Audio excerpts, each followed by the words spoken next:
Guys, मैं आकाश शर्मा एक बार फिर आपके साथ क्लास 11th का chapter number 2 unit and measurement, जो कि हम दो टॉपिक्स इससे पहले फर्स्ट एप्लीकेशन और सेकंड एप्लीकेशन करके पढ़ चुके हैं, जिनमें हमारे पास पहली एप्लीकेशन थी चेंज द सिस्टम, जिसमें हमने क्या किया था बेटा, सिस्टम्स को चेंज करना सीखा था कि कैसे हम एमकेएस को सीजीएस में और सीजीएस को एमकेएस में बदलते हैं। और सेकंड वन हमने सीखा था कि हमें कैसे पता चलेगा कि हमारा गिवन फॉर्मूला सही है या गलत है, यानी राइट है और रॉन्ग है।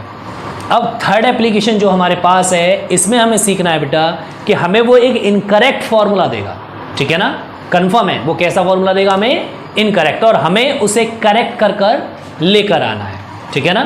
तो इनकरेक्ट वन से करेक्ट वन को फाइंड आउट करना, ओके।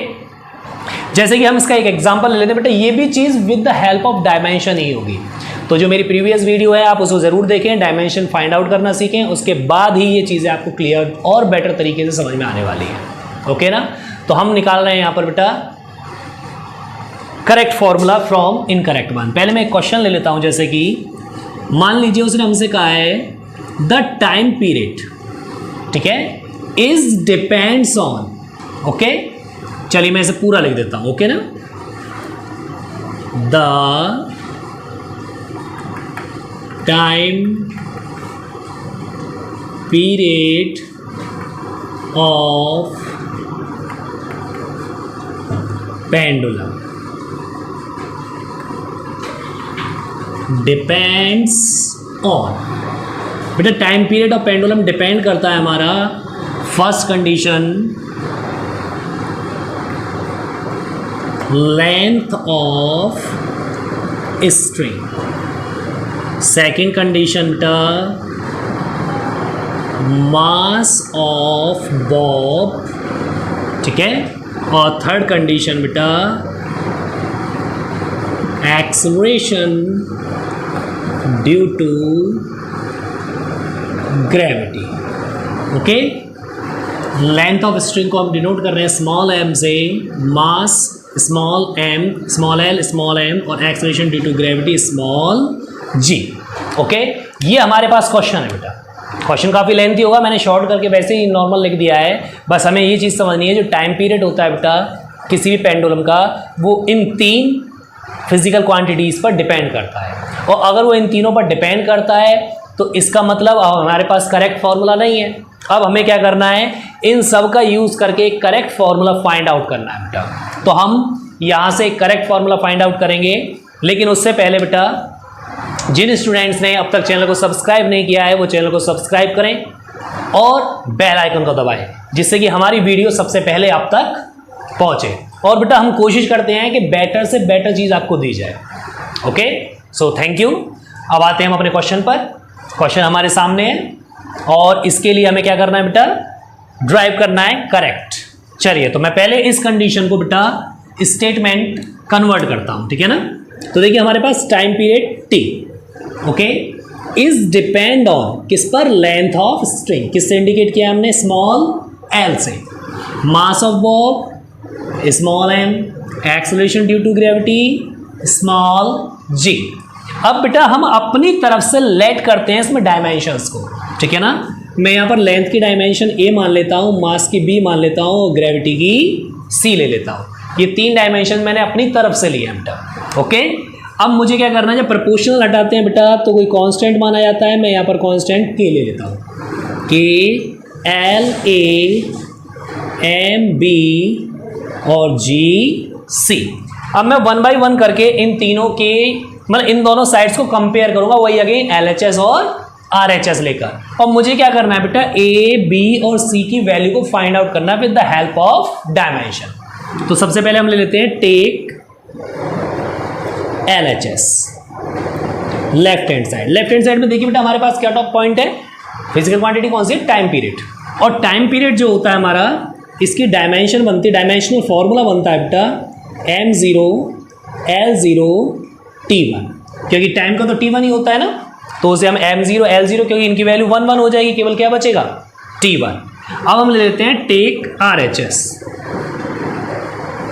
RHS।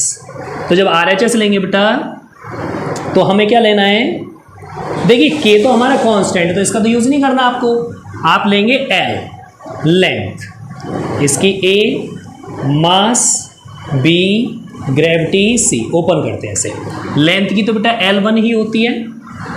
ओके मैंने बताया था लेंथ हो, डिस्टेंस हो, ब्रीथ हो, हाइट हो, सबके लिए आपको l1 ही यूज़ करना है। ओके ना। मास के लिए जो डायमेंशन होती है वो होती है m1। ओके और ग्रेविटी मैंने बताया था एक्सेलरेशन के बराबर होता है बेटा, क्योंकि एक्सेलरेशन ड्यू टू ग्रेविटी कहा जाता है इसे, और एक्सेलरेशन होता है change in velocity which means L(t-1) upon t1, क्योंकि वेलोसिटी अपॉन टाइम टेकन होता है। चलिए तो g इक्वल क्या आ गया बेटा, L(t), ये t1 ऊपर पहुंचेगा माइनस का हो जाएगा, माइनस के 1 और माइनस के 1 2, तो L(1t-2) पुट कर देते हैं यहाँ, L(1t-2), ये आ गई बेटा हमारे पास डायमेंशंस। ओके अब मैं इसको थोड़ा सा कंबाइन करके लिख देता हूँ। देखिए m1 अकेला है, L1 और L1, L2, t वाला कोई टर्म ही नहीं है तो t-2 जैसा है वैसे ही रहेगा। मल्टीप्लाई में मैंने L1 और L1 वाली पावर्स को ऐड कर दिया बेटा। ओके अब इसके बाद बेटा हम थोड़ा सा इधर साइड में आते हैं। ओके ना, इस साइड पर जब हम देखेंगे तो हमें कंपेयर करना है, on comparing with the help of dimension, because बेटा हमें क्या करना है, वैल्यू फाइंड आउट करनी है बेटा किसकी, ए बी और सी की। तो LHS is equal to RHS।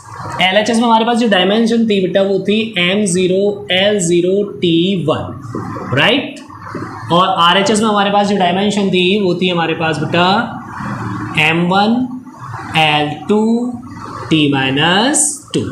कोई प्रॉब्लम यहाँ तक? ओके बेटा, लेकिन एक चीज़ और रह गई बेटा, इनकी पावर्स और थी A B C, थोड़ा सा वो रह गया पॉइंट उसमें, चलो देख लेते दोबारा। और जब A B C करेंगे तो देखिए यहाँ पर M की पावर क्या होने वाली है बेटा, B। मैं थोड़ा सा इस स्टेप को एक बार अगेन कर देता हूँ, कोई प्रॉब्लम नहीं है, क्योंकि साथ साथ आपकी समझ में नहीं आएगा ये पॉइंट। फोन रख, मैं इसे दोबारा एक बार यहाँ से कर देता हूँ क्योंकि A B C रह गई थी हमारे पास।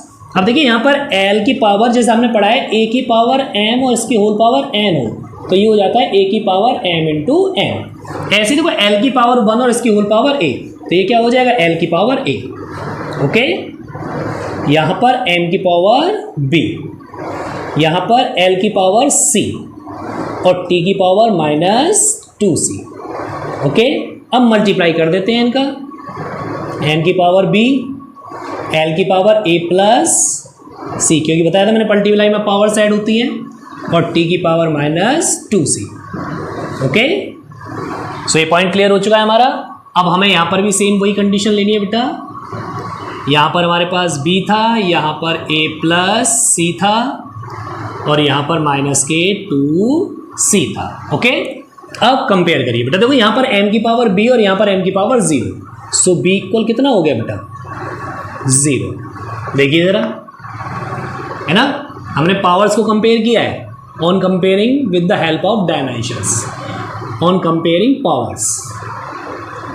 ओके तो देखिए B इक्वल 0 आ गया, यहाँ पर L की पावर 0 बेटे, यहाँ पर L की पावर A प्लस C, तो A plus C is equal, मैंने सेम फिजिकल क्वांटिटी को कंपेयर किया है, याद रखिएगा डायमेंशन में। ऐसा नहीं करेंगे आप M की पावर को L से कंपेयर कर दें, आपको N की M से कंपेयर करनी है, L को L से कंपेयर करना है। Is that clear? ओके तो A plus C equal 0, but यहाँ से तो कोई भी वैल्यू नहीं निकलने वाली। तीसरा स्टेप और ले लेते हैं बेटा, यहाँ पर T की पावर -2C है और यहाँ पर T की पावर 1 है, तो C इक्वल -1/2। C की वैल्यू आ चुकी है हमारे पास। अब इस C की वैल्यू को लेंगे हम यहाँ पुट करने वाले हैं बेटा, A -1/2 इज इक्वल 0।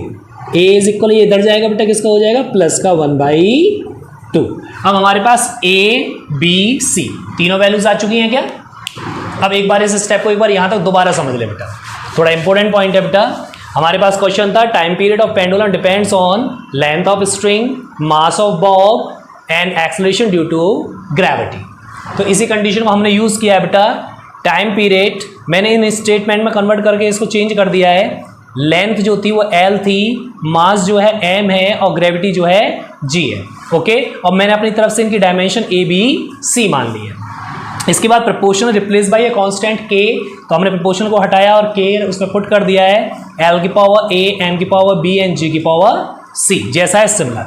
फिर हमने क्या किया, मैंने कहा बेटा दोनों साइड्स के हमें डायमेंशंस को फाइंड आउट करना है। मैंने टेक LHS ले लिया और टेक RHS ले लिया। डायमेंशन निकालना हम पहले ही सीख चुके थे। तो यहाँ पर टाइम पीरियड है, टाइम पीरियड की डायमेंशन T1 आएगी। अब आप कहोगे सर ये कहाँ से बना दिया बेटा, ये डायमेंशनल फॉर्मूला कहलाता है, ठीक है ना। तो M0 L0 T1, अगर देखो मैं यहाँ पर M0 और L0 की वैल्यू क्या होती है 1, किसी भी नंबर की पावर अगर 0 हो उसकी वैल्यू क्या होती है 1, 1 का मल्टीप्लाई कर दोगे तो T1 ही तो रह जाएगा। ओके ना। ऐसे ही RHS लिया, RHS में बेटा K कांस्टेंट है, इसको हमने नेग्लेक्ट किया। ओके ना, तो ये वाला स्टेप ले लिया, ये स्टेप हमने ले लिया।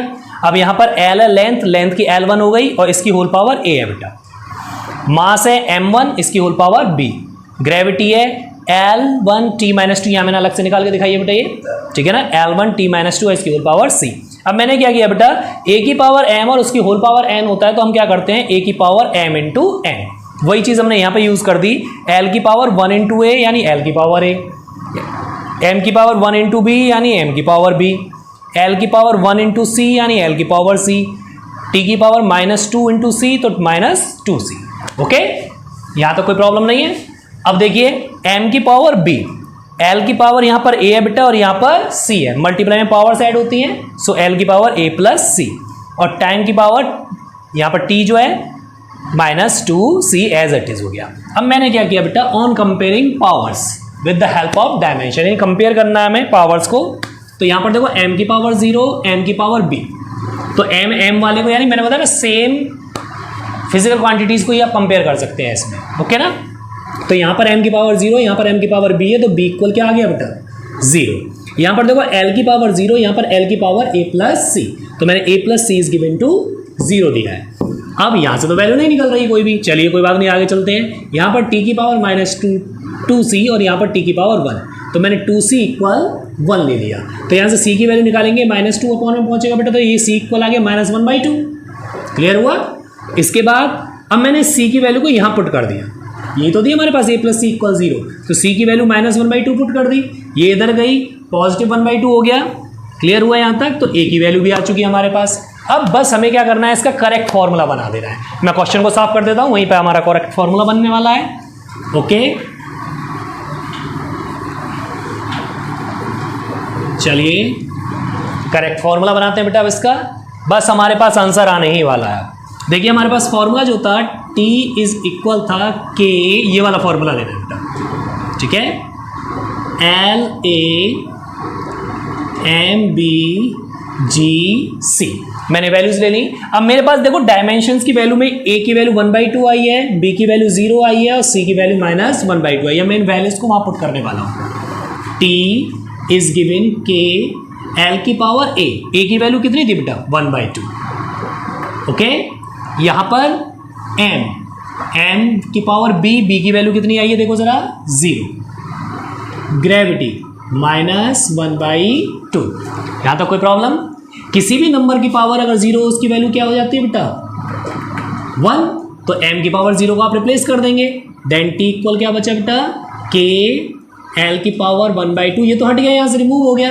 G की पावर -1/2, पावर माइनस की जो होती है उसे हम प्लस में कन्वर्ट कर देते, तो ऊपर वाला नीचे आ जाता है बेटा।